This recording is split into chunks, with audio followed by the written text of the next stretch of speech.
أعوذ بالله من الشيطان الرجيم بسم الله الرحمن بڑی نعمتیں اللہ نے انسانوں کو دی ہیں، مگر نبی کی ولادت سے بڑی نعمت عالم انسانیت کے لیے کوئی نہیں، کیونکہ نبی کی ولادت کے باعث انسانیت کو ہدایت ملتی ہے، رہنمائی ملتی ہے، اندھیروں سے نکال کے روشنی کی طرف لائے جاتے ہیں، یخرجہم من الظلمات الی النور۔ اللہ ہم کلام ہوتا ہے، اپنا کلام اتارتا ہے، اللہ اپنا امر اتارتا ہے، اور نبی کی ذات بندے اور اللہ کے درمیان رابطہ و واسطہ بنتی ہے۔ بندے اللہ سے کٹے ہوئے ہوتے ہیں، اللہ نہیں کٹا ہوا ہوتا، وہ گناہ اقرب الیہ من حبل الورید۔ وہ تو بندوں کو پتا ہو یا نہ ہو ہر صورت کو شہرت کے قریب ہے، مگر سوال ہے کہ اس کے قریب ہونے کا شعور کون دے گا؟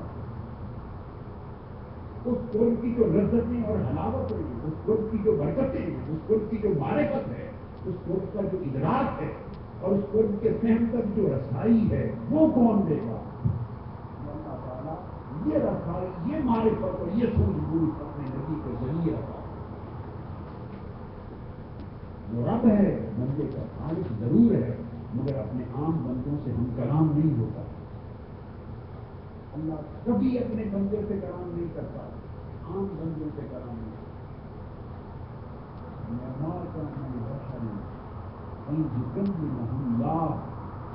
اللہ کسی بشر کی یہ شان، مجال اور طاقت اور صلاحیت ہی نہیں ہے کہ اللہ اس سے ہم کلام۔ آپ اس آیت کے غور کیجیے، اسلوب بیان کیا ہے، ورنہ جس طرح مضمون شروع کیا اسی سمت چلنا چاہیے تھا بیان۔ بات سمجھی کہ کسی بشر، کسی انسان کی یہ مجال نہیں، بات کس طرح شروع کی؟ سیاق کلام یہ تقاضا کرتا ہے کہ اگر بات یوں کی جائے کہ کسی انسان کی یہ مجال نہیں، تو آگے کہنا چاہیے کہ وہ اللہ سے کلام کر سکے۔ کسی انسان کی یہ طاقت اور مجال نہیں کہ وہ اللہ سے کلام کر سکے، مگر ابتدا یوں کی کہ کسی انسان اور بشر کی یہ مجال نہیں، اور اگلا حصہ کس چیز کی مجال نہیں، وہاں انداز کلام تبدیل کر دیا۔ مجال بندے کی نہیں، کس چیز کی؟ بکلمہ اللہ، کہ اللہ اس سے کلام کرے۔ کسی بندے کی یہ شان اور استعداد ہی نہیں کہ اللہ اس سے کلام کرے، الا وحیا۔ اب الا مگر کے بعد 3 صورتیں بیان ہوئی ہیں، اور وہ تینوں صورتیں نبوت و رسالت کی۔ اعلان کر دیا گیا کہ اللہ تعالیٰ خالق تو سارے بندوں کا اور ساری کائنات کا اور ساری مخلوقات کا ہے، مگر وہ براہ راست اپنی مخلوق سے اور اشرف المخلوقات اپنے پیدا کیے ہوئے انسان سے بھی کلام نہیں کرتا، کلام نہیں کرتا، کیونکہ بندے کو یہ استعداد حاصل نہیں ہے کہ اللہ اس سے کلام کرے۔ تمہاری تعالیٰ جب تیرے بندے ہیں اور تو ان تک اپنا کلام پہنچانا چاہتا ہے، ان سے اپنی بات پہنچانا چاہتا ہے، اپنا امر انہیں پہنچانا چاہتا ہے، اپنی رہنمائی انہیں دینا چاہتا ہے، اپنا حکم دینا چاہتا ہے، انہیں اپنی بندگی کے آداب سکھانا چاہتا ہے، جب یہ ارادہ فرماتا ہے، غلام بہادر ان سے کمیونیکیٹ کرنے کی ضرورت ہوتی ہے۔ ان سے کمیونیکیٹ کیسے کرتا ہے؟ اللہ تعالیٰ نے فرمایا دیر نو ڈائریکٹ کمیونیکیشن، میری کوئی ڈائریکٹ کمیونیکیشن اپنے بندوں سے نہیں ہے۔ اس گورکھ بندے کو نکال دو، جن سے کتنے کو نکال دو۔ اللہ نے فرمایا میں کوئی ڈائریکٹ کمیونیکیشن اپنے بندے سے نہیں کرتا۔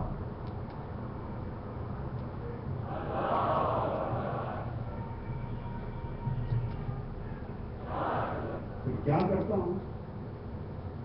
جب ارادہ کرتا ہوں الا وحیا، بندوں کے اور اپنے درمیان ایک ہستی کو انسانوں میں سے، مخلوق میں سے، برگزیدہ محبوب مقرب انسانوں میں سے ایک کو منتخب کر لیتا ہوں، اسے منصب نبوت پہ فائز کرتا ہوں، اور اپنے بندوں کے درمیان ایک نبی کو واسطہ بنا دیتا ہوں۔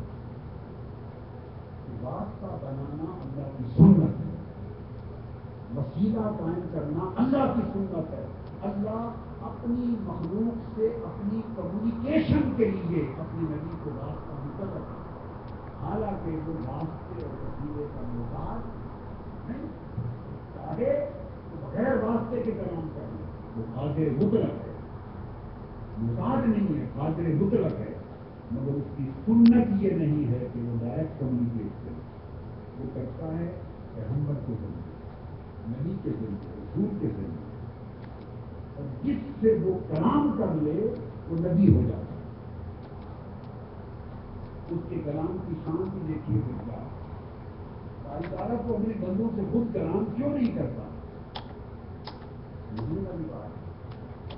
وہ ہمیں مفہوم سمجھا رہا ہے قرآن کے ذریعے.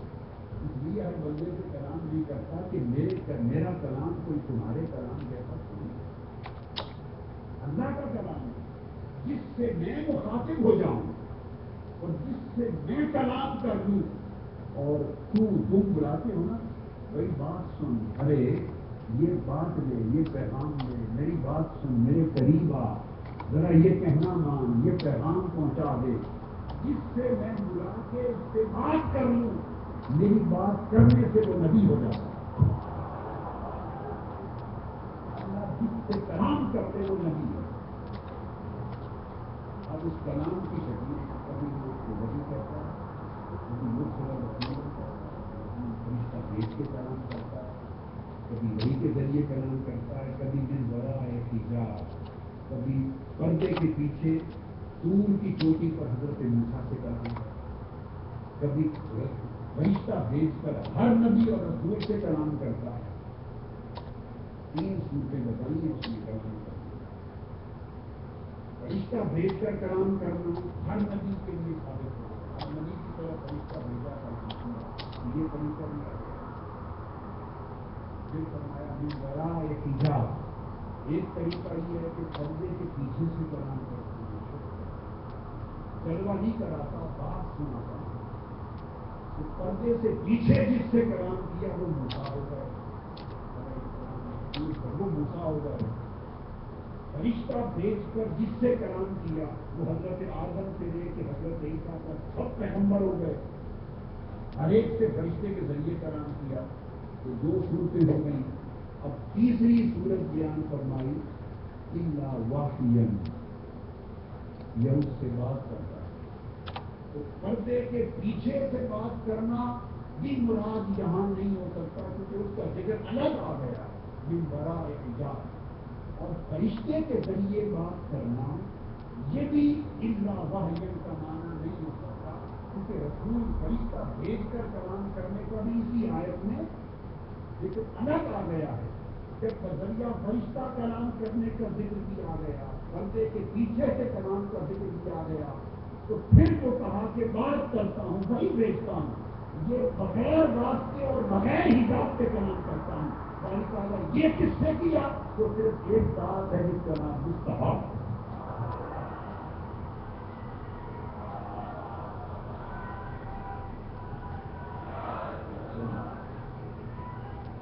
میں یہ عرض کر رہا تھا, اللہ رب العزت نے فرمایا, ارشاد ہوا کہ میں عام بندوں کی طرح نبی آدم علیہ السلام پہلے نبی ہوں, پہلے نبی, اور ان کی نبوت کیونکہ ان کو وہ اللہ کے کلام کے متحمل ہوتا ہے. اللہ کی ہدایت اس کو آتی ہے, کلام آتا ہے, اللہ کا امر آتا ہے, اس کو نہیں آتا, پیغام آتا ہے, کتاب آتی ہے. اللہ جو کچھ مخلوق تک پہنچانا چاہتا ہے اس کو اپنے نبی,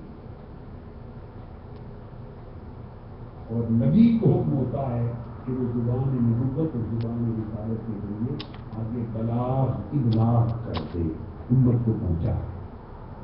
نبی اور رسول ایک انڈسپینسیبل واسطہ ہوتا ہے خالق و مخلوق کے درمیان. یہی نقطہ سیدنا امام جعفر صادق نے بیان کیا, جس کو قاضی اعجاز نے الشفا بنایا. یہی نقطہ, یہ عقیدہ آج کا نہیں, یہی عقیدہ حضور علیہ السلام کا اور صحابہ کرام کا سمجھا. میں اس کے بعد اس وجہ سے نبی کی پیدائش دنیا میں اللہ کی نعمتوں میں سے سب سے بڑی نعمت ہے کہ نبی کے واسطے سے بندوں کو اللہ دیتا ہے. نبی کے واسطے سے بندوں کو اللہ ملتا ہے, اس کی معرفت ملتی ہے, اس تک رسائی ہوتی ہے.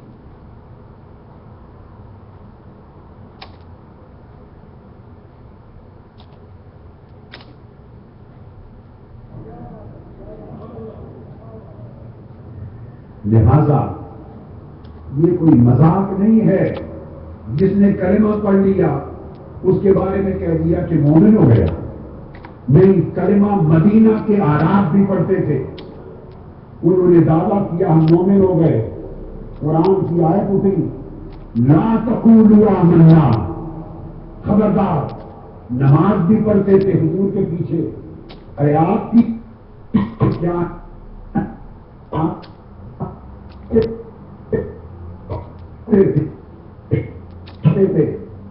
بول اٹھے ہم مومن ہو گئے.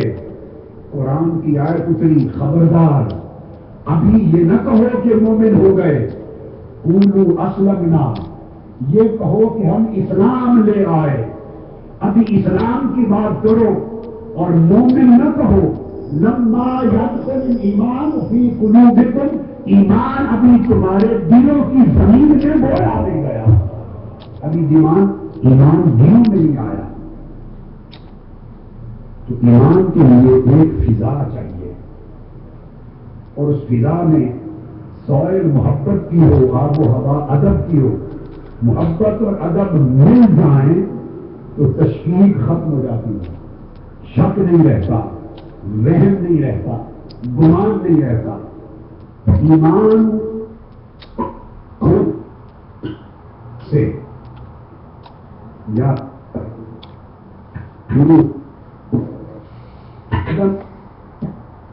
جڑ کاٹنے سے ادھر ہے محبت اور ادب, ادھر ہے علم اور عمل. یہ بات میں ذمہ داری سے سمجھا رہا ہوں. امریکہ کے لوگوں, آپ کو 50 برس ہو گئے وطن چھوڑ کے یہاں آباد ہوئے, اور 50 برس سے آپ کے کان اور دلوں کے کان محبت اور ادب کا سبق سننے میں ترس گئے. مسجدوں میں ہوتے ہیں, مراکز ہیں, مگر وسیع تر ماحول کی بات کر رہا ہوں. وسیع ماحول پر قبضہ کر لیا ان زبانوں نے جن کا سارا زور علم اور عمل پر ہے, اور علم اور عمل دونوں مل کر ایک اچھا انسان کو بنا سکتے ہیں, مومن نہیں بنا سکتے. علم اور عمل سے, علم اور عمل سے یاد رکھ لیں, علم اور عمل سے ایمان کی ریکوائرمنٹ پوری نہیں ہوتی. یہ پالش کرنے کے لیے ریکوائرڈ ہے آگے چل کر, یہ آگے چل کے پالش کرنے کے لیے ریکوائرڈ ہے علم اور عمل. مگر ایمان کی بنیاد نہ علم پر قائم ہوتی ہے نہ عمل پہ قائم ہوتی ہے. یاد رکھنا, ایمان کی بنیاد محبت اور ادب پر قائم ہوتی ہے. اگر ایمان کی بنیاد علم پر قائم کرنا ہوتی تو آقا علیہ السلام کو عرب کے امیوں میں, عرب کے انپڑھوں میں نہ بھیجا جاتا. تاجدار کائنات کو بعثت کے لیے سرزمین روم میں بھیجا جاتا, یونان میں بھیجا جاتا. یونان میں علم بھی تھا, فلسفہ بھی تھا, سائنس بھی تھی, طب بھی تھا. علم اور تہذیب میں یونان عروج پر تھا, رومن امپائر عروج پر تھی. عرب کے بدو تو نہ لکھنا جانتے تھے نہ پڑھنا جانتے تھے. کہا بعث فی الامیین رسولا, ان پڑھوں میں بھیجا. اگر ایمان کی نشو و نما کے لیے علم کی فضا سازگار ہوتی تو حضور کی بعثت یونان میں کی جاتی, جہاں پہلے زمین میں علم موجود تھا. تو زمین میں جہاں علم تھا, فلسفہ تھا, وہ سرزمین نہیں چنی, وہ خطہ چنا جہاں سرے سے انپڑھ تھے. انپڑھ 10 لاکھ کی آبادی تھی مکہ کی, اور 15 آدمی اپنے دستخط کر سکتے تھے، نام لکھ سکتے تھے. ان پڑھوں میں بھیجا. قرآن کہتا ہے وَالَّذِي بَعَثَ فِي الْأُمِّيِّينَ رَسُولًا. کیوں بھیجا؟ اس لیے کہ ایمان کی نشو و نما کے لیے علم بیسک ریکوائرمنٹ نہیں، ریکوائرمنٹ کچھ اور ہے، وہ ہے محبت اور ادب. اگر علم غالب آ جائے، علم محبت کو داخل نہیں ہونے دیتا، علم ادب کو داخل نہیں ہونے دیتا. محبت آ جائے تو زبان پہ تالا لگ جاتا ہے. محبت کہتی ہے خبردار، بولنا نہیں. علم کہتا ہے چپ نہیں رہنا. علم کہتا ہے چپ نہیں رہنا، بول. محبت کہتی ہے نہیں، خاموش. علم مقابلہ کرتا ہے، علم موازنہ کرتا ہے. ادب کہتی ہے مقابلہ حرام ہے، موازنہ منع ہے. شیطان نے طریق علم بنایا تھا.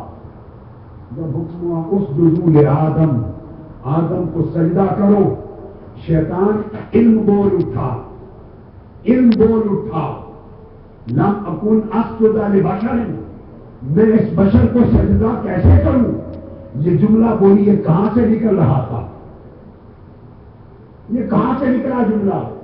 یہ علم سے نکلا، قیاس سے نکلا، انالوجی سے نکلا. یہ شیطان کا علم بول رہا تھا. لم اکن اسجد لبشر، یہ بشر ہے، اس کو میں سجدہ کیوں کروں. خلقتنی من نار وخلقتہ من طین، تو نے مجھے آگ سے بنایا ہے، اس کو مٹی سے بنایا ہے. آگ اوپر جاتی ہے، مٹی نیچے گرتی ہے. انا خیر منہ، میرا علم کہتا ہے میں اس سے بہتر ہوں، تو بہتر ہو کر کمتر کو سجدہ کیوں کروں. علم ابلیس کو لے ڈوبا، علم ابلیس کو لے ڈوبا، اس کا ایمان بھی غارت گیا. اب یہ سارا مشاہدہ جو ابلیس کا تھا،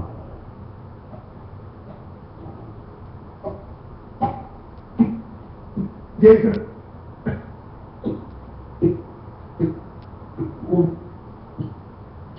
سالم من حمأ مسنون، میں نے بشر بنایا ہے مٹی سے. اللہ پاک کا کلام سن چکے تھے، تشکیل آدم کو دیکھ چکے تھے.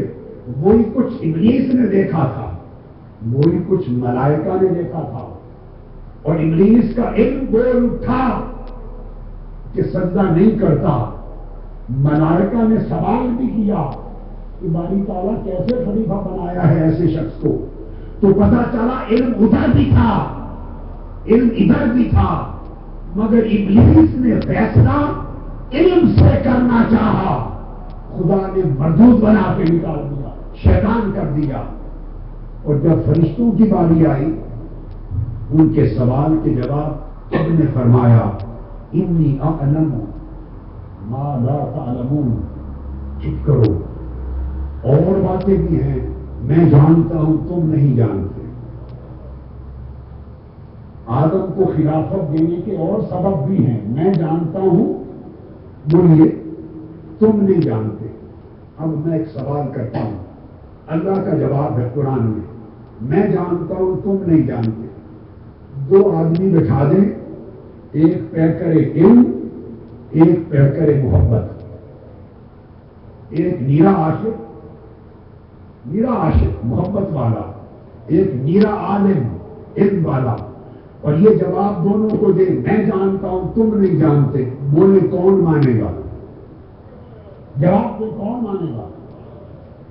علم والا مانے گا یہ جواب کہ میں جانتا ہوں تم نہیں جانتے؟ نہیں، وہ تو مقابلے پر آئے گا، میں کیوں نہیں جانتا. وہ کہے گا میں کیوں نہیں جانتا. علم ٹکرائے گا.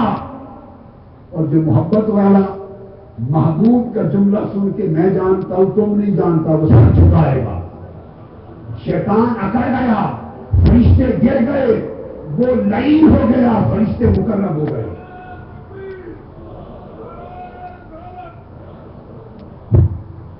حضرت محترم، تو نکتہ یہ ہے علم شک ڈالتا ہے، علم شک ڈالتا ہے، محبت شک کو نکالتی ہے، محبت یقین ڈالتی ہے.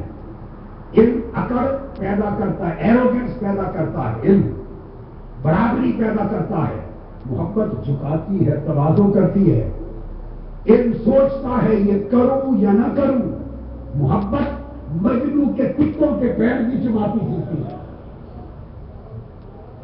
مجنو کے شہر کے محبت کہتی ہے چھو۔ اس لیے اللہ پاک نے فرمایا دو باتیں